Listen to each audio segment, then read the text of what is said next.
This is a game with a microphone slider, so you can attach a $1 Xbox clip-on microphone to alert the entire level. No!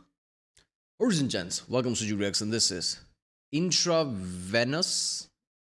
That's how you say it? Intravenous 2. Review by channel SsethTzeentach. Collateral edition. Ooh, of course I heard of the Intravenous, such a famous series. I've never heard of it. Yeah, I don't know. This is gonna be one of those like obscure, not so famous games. I guess indie games, but it has some cool features in it because Seth is reacting. Seth is making video about it, and there's gonna be, I'm guessing, space station type of shit. I don't know. I don't know how this is gonna be. It's gonna be pixelated from the top view. Yeah, Collateral edition. So maybe there's gonna be something good here. Yeah, Seth video always have some shit like that. So let's do this one.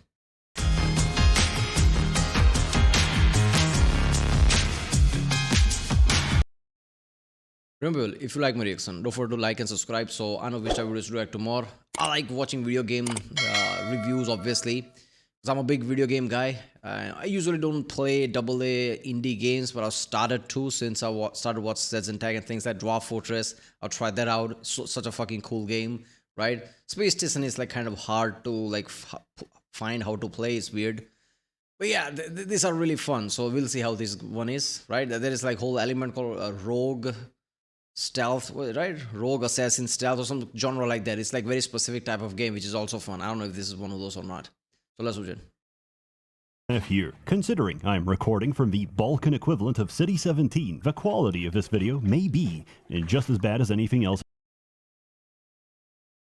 I release. There's a rare coincidence that happens once in almost never. A publisher approaches me to cover something that I'm already reviewing. Developed by a single man in Lithuania, Intravenous 2 is one of the best tactical shooters I've ever played. Many of the events presume you've played Intravenous. A developer approaches SsethTzeentach. We want you to review our game. Yeah, I'm already doing that. Maybe you should have come before. It would have been different. You know what? It's going to be fine. It's going to be a great review.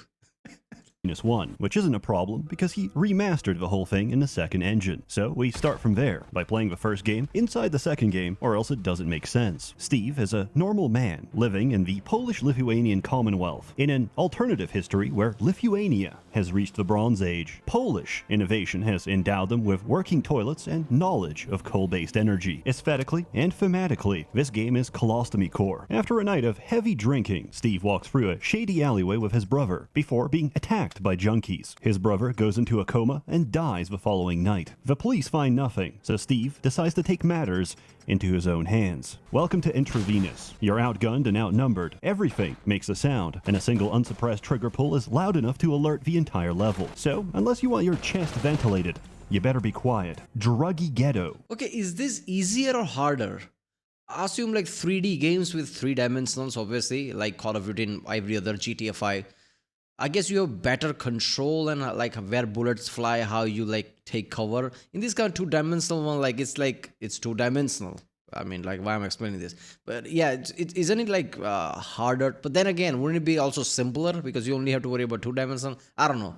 Somebody comment down, like, are they, shooter games like this, are they fun? Because I remember playing games like this long ago, like late 90s or something when I was a kid. I don't think I played games like that since like shooter type game like this, right? Like Dwarf Fortress, and like I won't necessarily say that's shooter or something. But games like this, I don't know. Like, can you play that in modern times? Is it fun?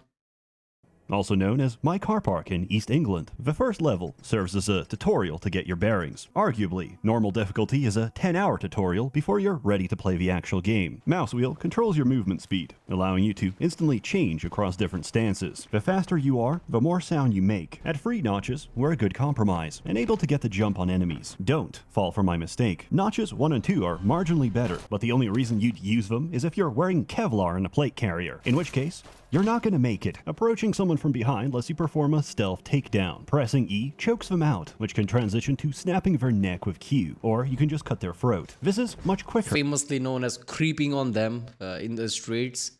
the best move, right? The most honorable move right there.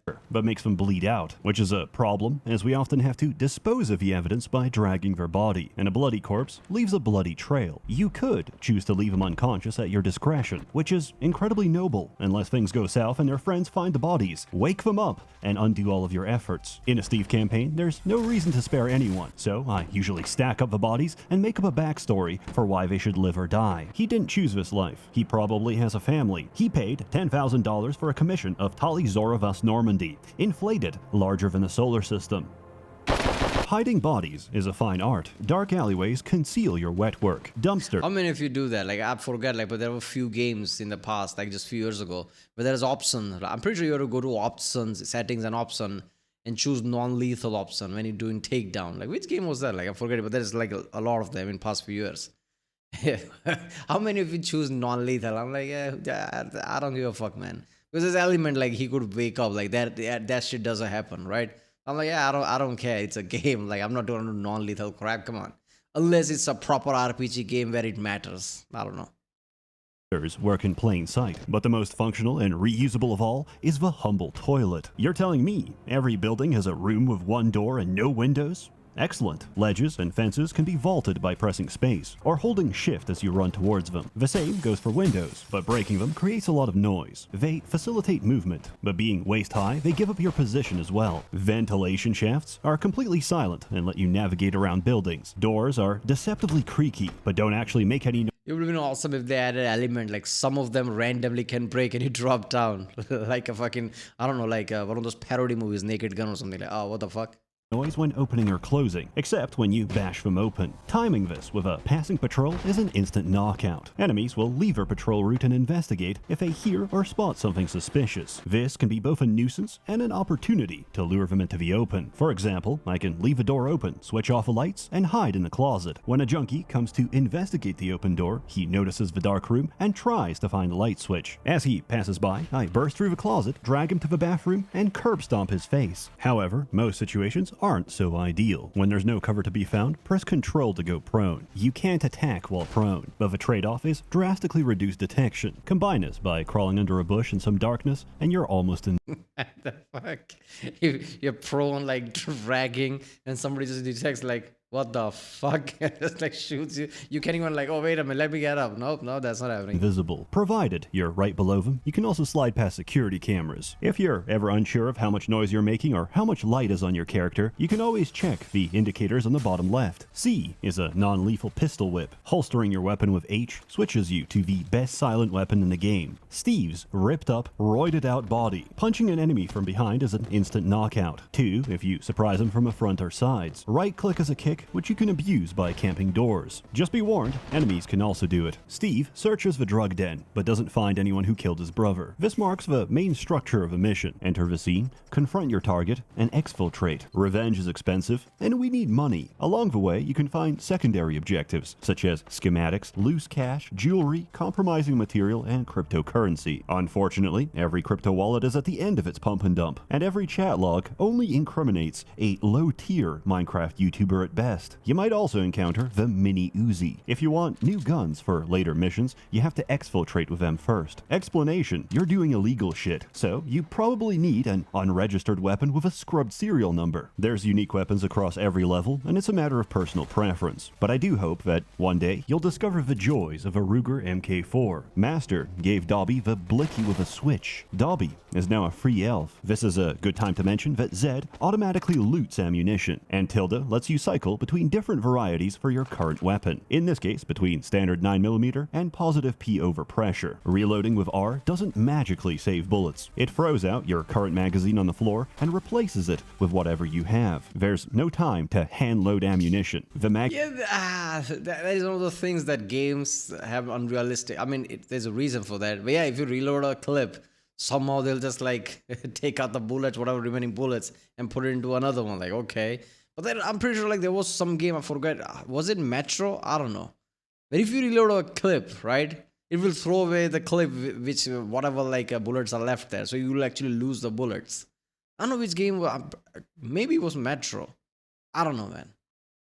magazine will make more of an echo to indicate how close you are to going dry. For added control, Alt cycles your fire mode. This is especially important to higher caliber rifles, where recoil will kill you before the enemy. Progress is kept by saves. These are limited per mission, and you unlock more as you progress or reach a checkpoint. Honestly, I love the system. It forces you to live with your decisions and keep going. Seriously, man, seriously. I played Baldur's Gate 3, and at a certain point I realized, like, why are my saves coming? But then again, I don't like the random element it had with the dice. Like, you can be the most skilled guy ever and you'll lose to some random shit. How does that make sense?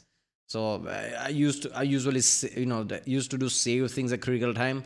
I decided not to do that a lot later on, but then again, I didn't like a lot of shit where you can just do some badass thing with skill required, right? And certain times it's like very simple thing that a certain skill guy should be able to do. It just completely fails. It's like, I get it, like shit happens, but not at that level, right? It's like Lewis Hamilton or somebody losing to some teenager in some basic circuit, in a basic car race. Like, that's not gonna happen. Had some of the most fun just because I couldn't go back on my mistakes. Pro tip, I got really frustrated with how I had to manually name each save file, which would reset after checkpoints. Turns out, I'm a knuckle dragger and had no reason to do that because F5 quick saves and F9 quick loads. Steve returns home empty-handed and receives an anonymous phone call, which isn't very anonymous at all because I can see their portrait. They call themselves the Accomplice, even though I can clearly see this is Kurt Cobain. They claim that they've also lost loved ones and the police have done nothing about it, offering Steve their assistance in tracking down those responsible, and also access to a Jabka warehouse with enough guns. I like how this is equivalent to somebody not just phoning but video calling, but somehow putting like a tape on the microphone so they can realize how you sound like but can see you. It's like, how is this anonymous again? To scare the ATF. This is incredibly convenient, but I'm not complaining because now we have access to loadouts. All the money you collect from missions can be spent on tools and weapon attachments. Each upgrade is a one-time cost, so you don't have to worry about dropping them in the field. According to the Accomplice, one of the men that killed his brother was spotted on CCTV. After 34 days of intense training, Steve deploys to his next mission. You can choose anything you want for a loadout, but here's a recommendation. Guns are loud, and the only thing that comes close to silent is the Brugger and Fomet VP9. It's integrally suppressed. The original use was to put down sick animals, but it works on people too. It's chambered in 9mm subsonic. The only problem is the lack of ammunition. However, we can switch our mini Uzi to 9mm subsonic as well, giving us an extra 64 pulls of a trigger. Why do I like this gun? Because it's a one-shot silent kill from behind, but primarily I like how Metro games introduce pneumatic guns with the ball bearing, right? There are literal guns that you have to like pump up the pressure. This pneumatic, and it has ball bearing inside. It feels like makeshift, but it can be silent, right? It's like a silent weapon if you don't want to mess around with silencer too much. Even though the game has silencers, but it's implied like silencers are not easy to come by. I like that element. Right, games like this should add that, like, how hard it is to create a pneumatic gun, right? Especially in times like this, like creating a pressurized chamber is not that hard compared to like making guns and silencer and shit. we won't be popping heads, just light bulbs, because once you hit tab, darkness becomes your best friend. No matter the loadout, night vision goggles are standard issue. Enemies might have flashlights, but they can't see in the dark. For gadgets, I take the HSR EMP to glitch out cameras without suspicion, the taser for non-lethal takedowns at range, and a throwing knife, because I give up my non-lethal run halfway into each mission. Aside from this, I take a Kevlar plate. It's not that noisy, and each time you forget you're wearing it, you'll be glad you remembered. To be clear, this is the difference between dying from 2 bullets instead of 1, but hey, every little bit counts. Additionally, armor lets you heal off damage. Red is your actual health. Getting shot turns it to yellow, which is potential health if you take a moment to recover. Please note, in the middle of combat, you do not have this luxury. The music gives you context clues to how you're doing. If you're incognito, it's calm and peaceful. It gets tense if a level is starting to get suspicious, and the moment an unsuppressed round is fired, the track goes loud. Also, Steve knows how to pick locks now. This is called character development. It's fairly fast and silent, but I like combat is intense, right? Like you just fast shooting and everything. It's fun. Like it's high FPS. The difference between older games and now would be like high FPS, right? Like so action is really fast. It's fun.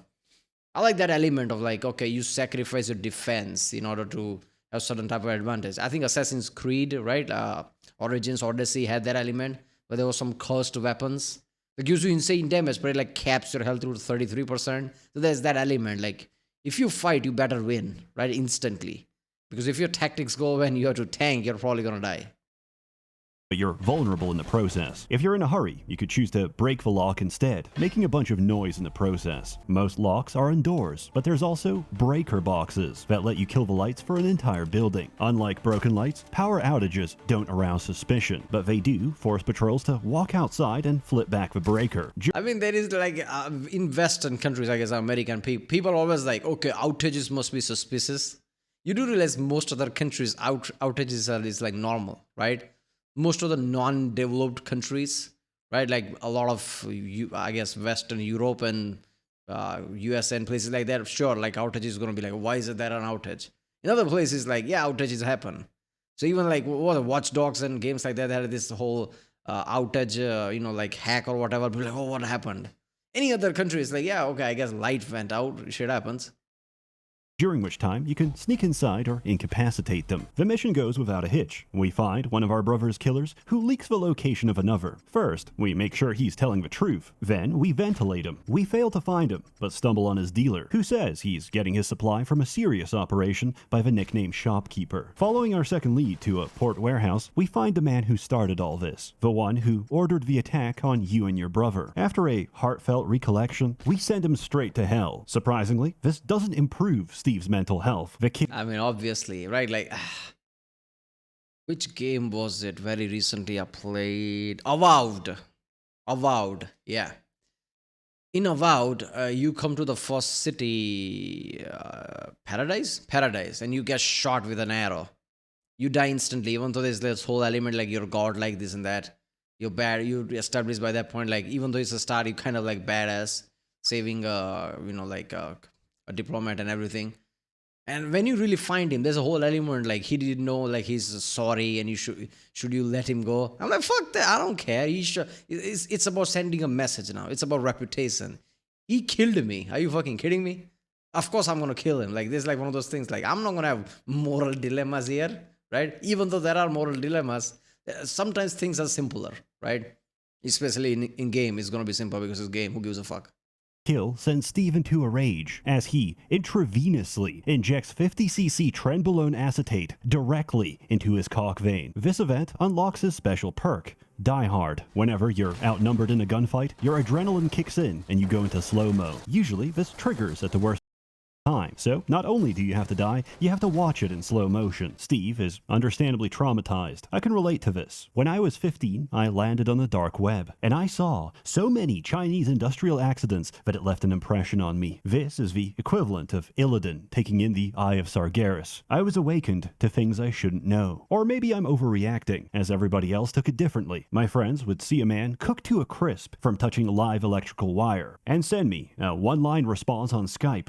Nerve gas. Unsatisfied, Steve vows to take down as many drug peddlers as possible with the help of his trusty accomplice. Once we pursue the shopkeeper, the game reaches its highest complexity. This is no longer low-end drug trafficking. This is organized crime. Accordingly, we don't have random goons. We have security details with Kevlar and automatic weapons. There's cameras everywhere, magnetic key cards for checkpoints, and every person on the map is radioed in. If they say a single word, the entire level is on lockdown.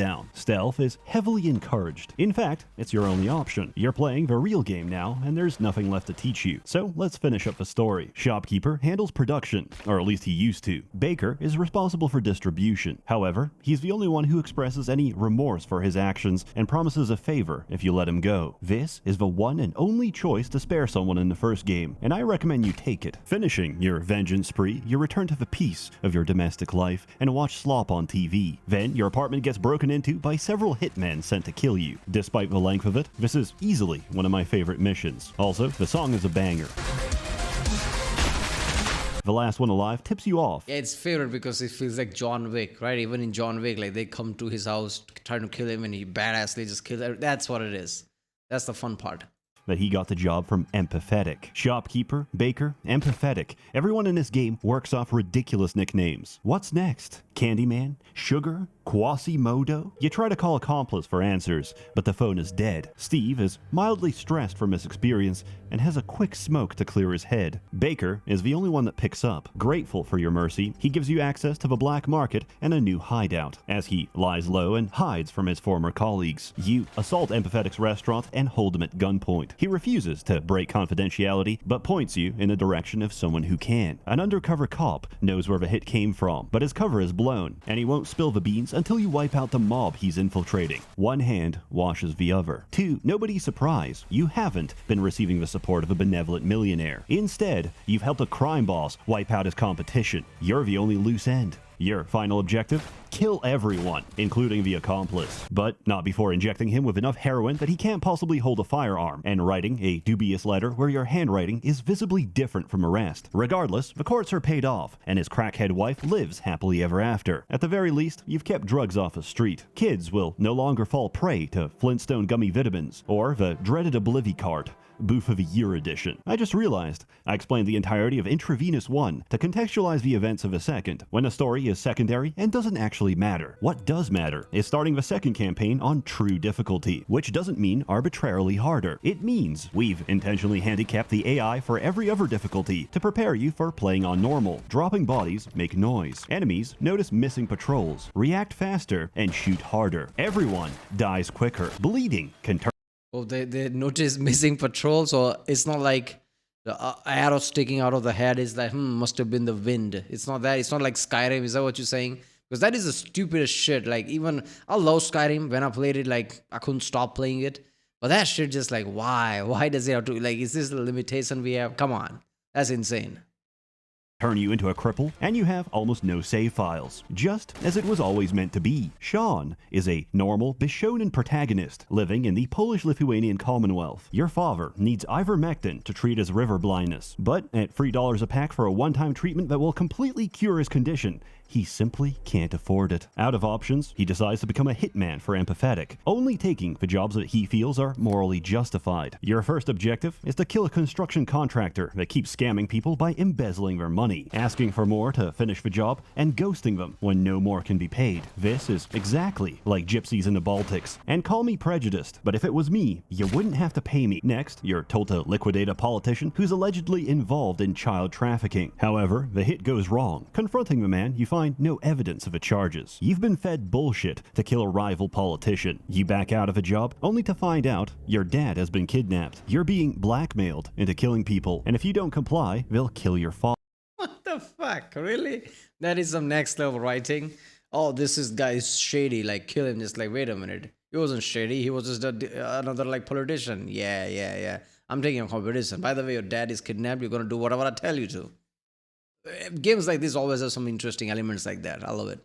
By chance, Sean encounters Steve. Both of their names alliterate to SS, a reference to the Schutzstaffel. They form a dynamic duo. Steve is an infamous anabolic roid hog that single-handedly wiped out free mobs, and Sean has glass bones, paper skin, severe anemia, and he has an inhaler for his asthma. Together, they're gonna find Sean's dad, and maybe, somewhere along the way, they'll discover their feelings for each other. It's worth mentioning, there's light RPG mechanics where you get better at something the more you do it. Lockpicking, load bearing, reloading, and recoil control for differently sized guns. Steve is combat seasoned. Sean is the equivalent of a polio victim in Treblinka. Naturally, he serves to benefit from Steve's experience, but Steve has only just met him, so you have to build There has to be something he's good at. I mean, come on. It can't be just like that. Come on. up trust between missions by sparing targets and avoiding bystanders such as civilians and public officials. That's the new feature of Intravenous 2. Mixed populations. They're civilians and combatants. Some would argue they're the same thing, but Steve doesn't like you harming innocents. Wait, Steve,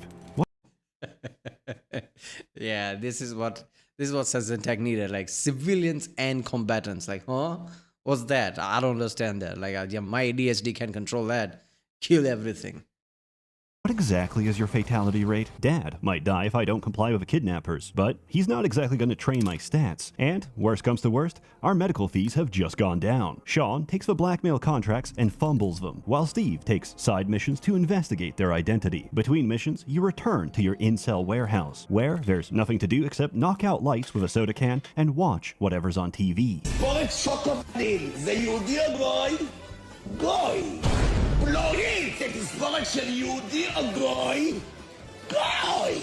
After rescuing your dad, he's also in the hideout, does he so you find can that? continue to disappoint him. I freed you, Papa. You're my captive now. We give him control of the TV, and he's pretty happy about that. However, he doesn't realize you can skip adverts and watches them in their entirety. Most parents would be like, let go of grudges. Come back, my boy. Your dad just encourages you. Honestly, he doesn't even mind that you're a hitman. Things really are different in Poland. Life has no value because death is meaningless. You just respawn at the nearest Biedronka. Anyway, we find a politician responsible for these shenanigans and put him down. Sean cries softly from realizing it's all over, but his face stings from a lip filler. Instead of planting a kiss, Steve wraps Sean in his bear-like embrace, and they get married. The end. Mechanically, there's a lot to love about this game. Every system blends in on itself, and once you understand the enemy AI, it becomes a beautifully controlled chaos. Enemies don't know where you are. Where they think you are, I mean, that is what skill is, right?